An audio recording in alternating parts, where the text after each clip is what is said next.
Have you ever felt butterflies in your stomach before a big presentation? Or noticed that after a week of junk food, you're not just tired, you're actually sad? For decades, we thought our gut was just a long tube that turns food into fuel. But modern science has discovered something mind-blowing. You have a second brain. It's called the enteric nervous system, and it's home to trillions of bacteria that are literally pulling the strings of your mood, your appetite, and even your personality. Today, we're going inside the microbiome to see who's really in charge, you or them. This second brain doesn't write poetry or solve math problems, but it never stops talking to the one in your head. The main bridge between them is called the vagus nerve. Think of it as a fiber optic cable running from your gut all the way up through your chest to your brainstem. It monitors everything: gut pressure, chemical composition, the state of your intestinal lining, and reports back constantly. But here's what most people don't realize. 90% of the signals on this nerve travel upward, from gut to brain, not the other way around. Your brain is mostly listening. And what is it listening to? Chemistry. Your gut lining contains over 100 million nerve cells, more than your spinal cord. These cells detect what bacteria are producing and relay that information directly to your emotional centers: the amygdala, the prefrontal cortex, the areas that control fear, decision-making, and motivation. Here's the number that should stop you cold. 90% of your body's serotonin, the molecule most associated with mood stability and feeling okay, is manufactured in your gut, not your brain.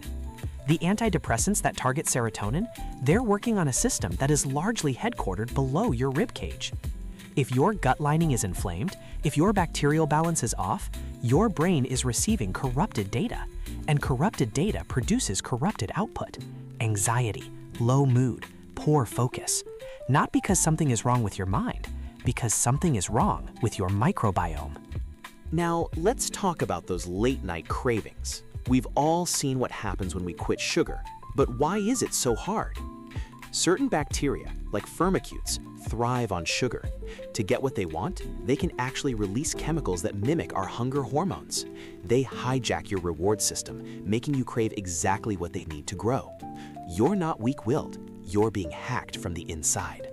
When you feed them junk, they grow stronger and demand more, creating a cycle of cravings and energy crashes. If nobody has ever explained your cravings this way before, that's exactly why this channel exists. Hit subscribe so you don't miss what's coming next.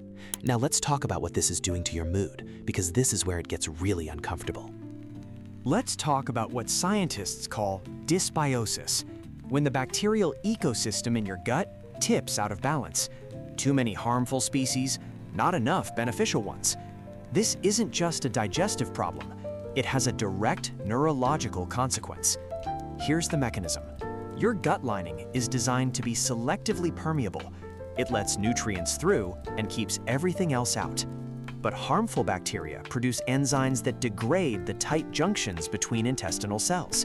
The lining becomes what researchers call leaky. Bacterial fragments, specifically a molecule called lipopolysaccharide, or LPS, begin crossing into your bloodstream. Your immune system sees LPS and responds the only way it knows how: full inflammatory response. Cytokines flood your system, and here is where it gets neurological. These cytokines cross the blood-brain barrier. Once inside, they activate microglia, the brain's own immune cells. Activated microglia suppress dopamine production, reduce neuroplasticity, and directly impair the prefrontal cortex, the area responsible for focus, impulse control, and emotional regulation. This is not a metaphor. This is not "you are what you eat" as a motivational poster. This is a documented inflammatory pathway from your intestinal lining to your brain's decision-making center. Studies on patients with depression consistently show elevated LPS antibodies in their blood, meaning their gut lining has been compromised. In a very literal, measurable, biological sense, your mental health starts on your plate. Hey, I'm your gut microbiome. Look, I want to help you feel great, but you're starving me. Give me the good stuff. Here are 3 things you can do right now. 1. The rule of 30. Try to eat 30 different types of plants a week. Diversity in food means diversity in bacteria. An apple, some spinach, a handful of walnuts, they all count.